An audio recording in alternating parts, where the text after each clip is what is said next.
Hello, my name is Brian Mulligan, and I'm the creator of Champions Draft Chess. It's a brand new game on Tabletop Simulator, and today I'm going to kind of just take you through this and see the different features of this game and how it overall plays. So whenever you load up the extension, the workshop file, you'll see this little pop-up. Press open, and it's going to give you the rules. Now the rules for some reason still come up black, so if you could to look directly at the rules, we can have this little pop-out screen, and it's going to give you all the rules in their glory.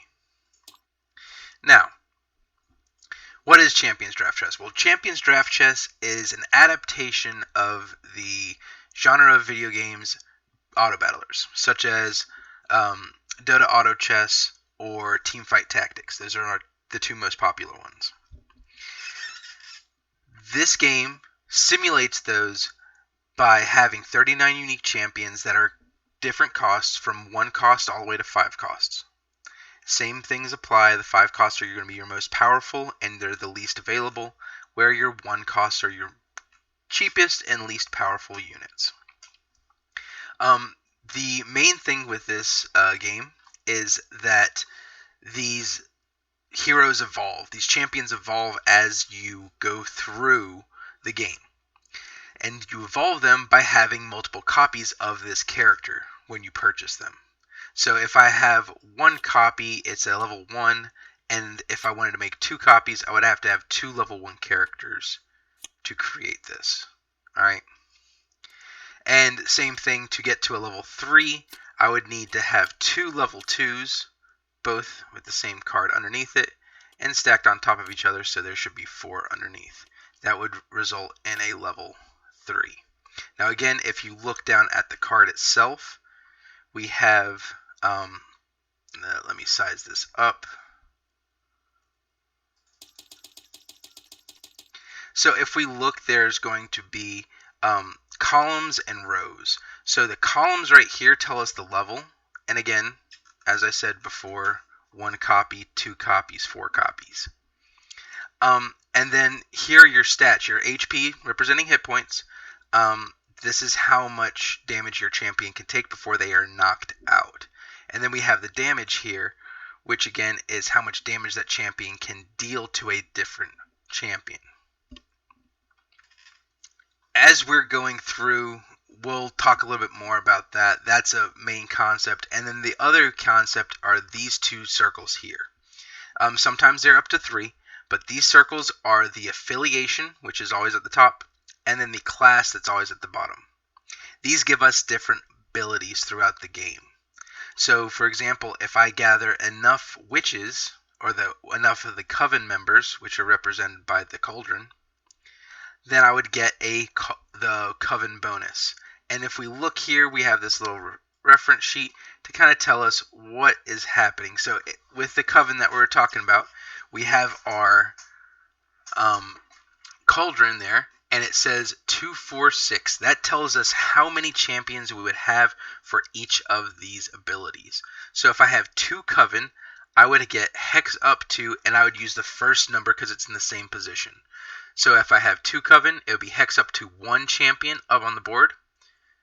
4 coven would give me 2, and then 6 coven would give me 3. And that works for how to read any of these abilities. And sometimes the text on the cards themselves will also have that readability. So setting up the game, you are going to choose a color: red, green, blue, yellow, doesn't matter. And then you will have your little piece over here. Now your piece is a character from the game. Red, each one is unique for the color. But in order just to get everything ready, you just make sure you assign yourself a color. You want to grab 5 gold. You can grab a 3 and then 2 1s from up here. Place your champion in the correct space, like off the board at first. And then you're going to create the main stack. So the main stack is going to be the deck which we draw from to basically get our row of champions we can purchase and employ their services in order to beat our opponents. So the way that we create the main stack is we are going to for the first round, if we look here on a round tracker, it says round 1.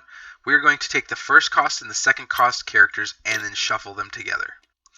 And in Tabletop Simulator, that's super easy. I do that, I flip it over with an F, move it over here, and press the R to randomize it or shuffle it. This should be decent enough to go ahead and start playing. And that's basically your initial setup. There's nothing more to this. Now, once you get into there, we're going to start getting into the different phases. So the first phase is like an upkeep in Magic or just an overall preparation phase. All right. Actually, what did I call it? Setup phase. Okay. So your initial setup phase is just your 5 coins, nothing else. Subsequent turns, you're going to get an additional action, and it's rolling this guy right here. This is your loot die. So the loot die has 3 different sides to it. We have just a black circle that represents 1 gold you get extra. You have a 2 side, 2 gold. And then the last one is an item card. So you get to have a free item. So now it comes to the point to where how we win the game. The game starts an end phase once a player reaches 30 points on this point tracker. Now, once you reach 30 points, it's going to trigger an end phase where you will basically let the rest of the round play out, and then that will be the end result. Whoever has the most points at the end of that round wins. So, ways that you're going to score these victory points. One is off the items that we were talking about earlier. So if we look at these item cards, we can bring these up, and it tells us dagger, 1 victory point. You will automatically get that victory point as soon as you acquire that item. It does not need to be attached or anything for additional points. It'll just give you that victory point once you obtain the item. Not all items will have points to them, but they all have really neat abilities. So that's our first way. Our second way is through champion abilities. So certain abilities will give you victory points, such as Suimin here.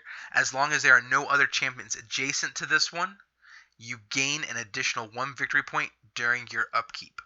So again, makes things a little bit easier whenever you're getting just passive points like that. There are also abilities that also do that, class abilities and faction abilities.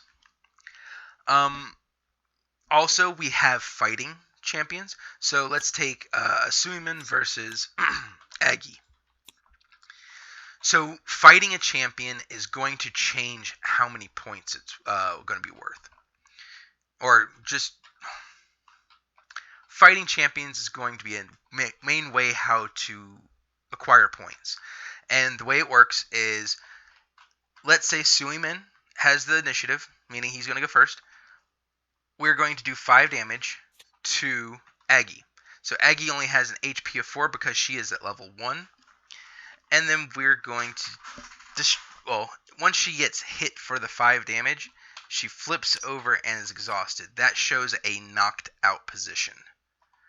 Once we do that, the champion who knocked that champion out would get 1 victory point, or 1 victory point per level. So since that was level 1, our red person would get 1 victory point. Alright? Now, once a champion is in this state, they can still be attacked.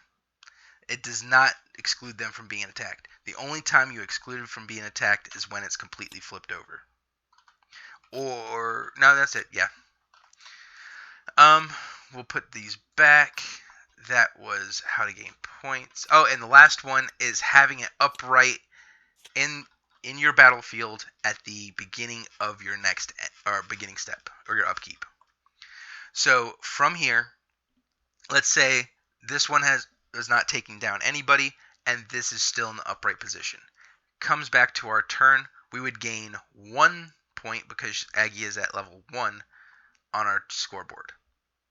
And that it includes every champion that is in the upright position. And then during that upkeep, you would also then go through your faction abilities that if you need to activate them, then you would. And the same thing for your class abilities. From there, we're going into just the overall how things are purchased.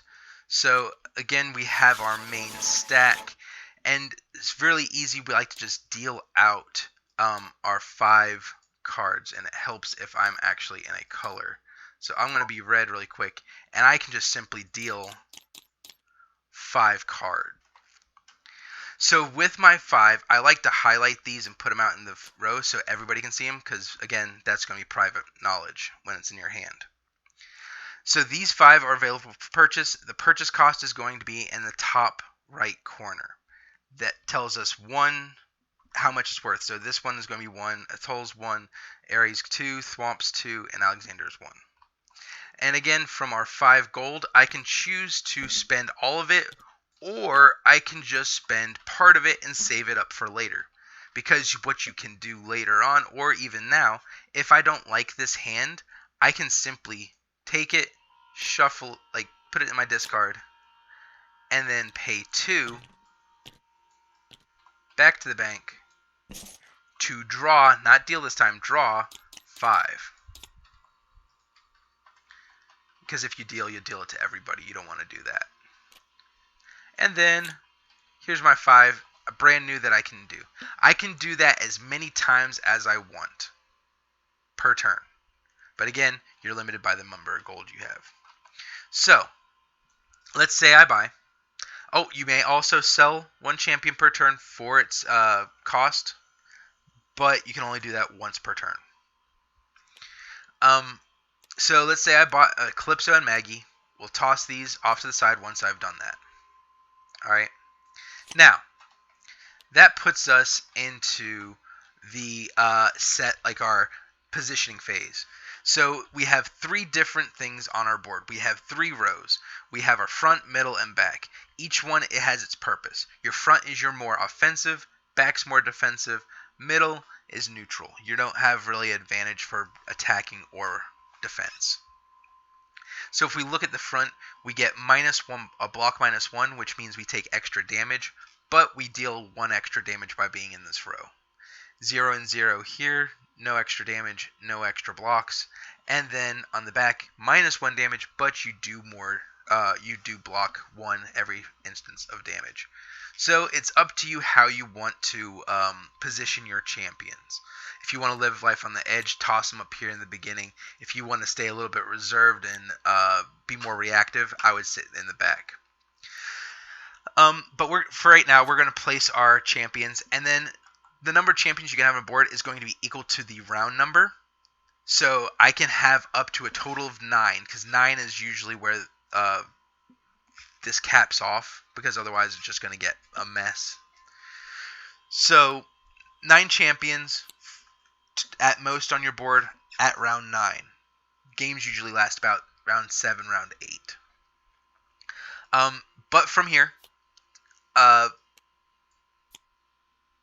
after positioning, we go into our attack phase. So once we've positioned our champions, which we've purchased through market phase, we are going to start the attack phase. So first round is just decided by a dice roll. High dice roll goes first. But after that, any subsequent turn, you're going to go off of the position of your piece on the leaderboard. So this is a reverse order system, basically a reverse point order system. Let's say I have green is at 5 and I'm at 3. Alright, just say at the beginning of this round. That means I would go first because I am at 3 points, whereas the green player is at 5 and they will go last. If you have 2 champions on the same tile at the same time, you roll off. Whoever has the highest one gets to go first. But that's how play will proceed from the first round. First round, usually you don't have a lot of people gaining victory points really easily. So it's a little bit balanced that way. Simple enough. I have 2 choices in attack phase. I can either attack a champion for victory points, or I can choose to use an ability, or I can just choose nothing. Sorry, there's actually 3 choices. I'm sorry.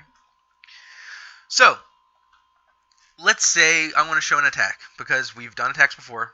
I simply exhaust and compare my damage to their health points. Defending champions do not reciprocate damage, meaning they're not going to deal damage back to me and knock me out. It's only a one-way street in this respect. So, looking at Calypso, she has 2 damage, but by being in the front row, she has +1, so a total of 3 damage. Maggie's health is at HP 3, so therefore, she only has 3 HP. If Calypso decides to attack, we will exhaust and flip Maggie to show that she is knocked out. Then we will acquire the points immediately. So as soon as you knock that champion out, whatever level it was, 1, 2, or 3, you're going to get that many points, 1, 2, or 3. So red player gets 1, and that's it. Since there is nothing else they can do, they have to pass turn. If you had more champions, you would do more stuff. So green comes to their turn, and they have no active champions. So they literally cannot do anything this round. And that's a part of it. You want to make sure you are positioning yourself for the best possible scenarios. So after this, okay, we would wait for everybody to finish. Once everybody's finished, we would then look at the boards again for our setup phase or upkeep. So this setup phase, I would look at while still exhausted, look at all the champions that are upright, then I would score victory points based on them. Once that's done, I resolve my factions and abilities. Then I ready and unexhaust everybody. Flip you. Alright. And that's one round. On rounds 2, 3, and 4, if you look here, we have +3, +4, +5. That just tells us we're taking the 3 cost, 4 cost, and 5 cost and adding them to the deck on those rounds. So this next round, round 2, I would take this, flip it over, put it on top, and don't rotate it. Shuffle it, randomize it. Easy enough. Let's see. You proceed that way until you get to the 30 mark, like I said before. Otherwise, any complex interactions are usually found in the rules. Yeah, and this is Champions Draft Chess. This is just one of my games. I am going to be coming out with more in the future. This will be available for purchase on the Game Crafter.